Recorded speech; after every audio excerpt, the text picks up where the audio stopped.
না, একদম ঠিক বলেছেন মমতা বন্দ্যোপাধ্যায়। মালপোয়া, উনি ওই মালপোয়াতে যেমন ঘি ঝরে ঝরে পড়ে, এরকম হচ্ছে বাংলা বিদ্বেষটা ঝরে ঝরে পড়ছে। আমি গত কালকে পরশু ওনার পোস্টের প্রেক্ষিতে এক্সে আমি একটা পোস্ট করেছিলাম একটা ভিডিও দিয়ে। উনি জানি না উনি দেখেছেন কিনা বা দেখার মানে দেখলেও বুঝবেন কিনা, বাংলা ভাষা সম্পর্কে, বাঙালি জাতি সম্পর্কে এই অমিত মালব্য, যিনি সস্তা ভার্সন গোয়েবেলের, মানে একদম চাইনিজ ভার্সন যেগুলো আমরা বলি সেই রকম, হিটলারের গোয়েবেল যেমন ছিল, বিজেপির সেরকম অমিত মালবিয়া।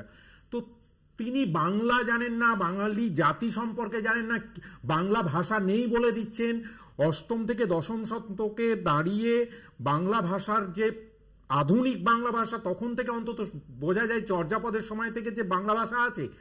হিন্দি ভাষা নিয়ে যারা ওনারা হিন্দি হিন্দি হিন্দি হিন্দি করে যে লাফাচ্ছেন, হিন্দি তো মানে খাড়ি ভাষা, তার সঙ্গে কিছুটা পার্সিয়ান, কিছুটা আরবিক, তিনটে সংমিশ্রণে তৈরি হওয়া একটা কথ্য ভাষা, এবং সেটাও মোগল সাম্রাজ্য যখন হয় তখন জনপ্রিয়তা লাভ করে। উনি বাংলা ভাষার ইতিহাসই জানেন না, আর বাঙালি জাতি গুলিয়ে ফেলছেন, বাংলা ভাষা গুলিয়ে ফেলছেন।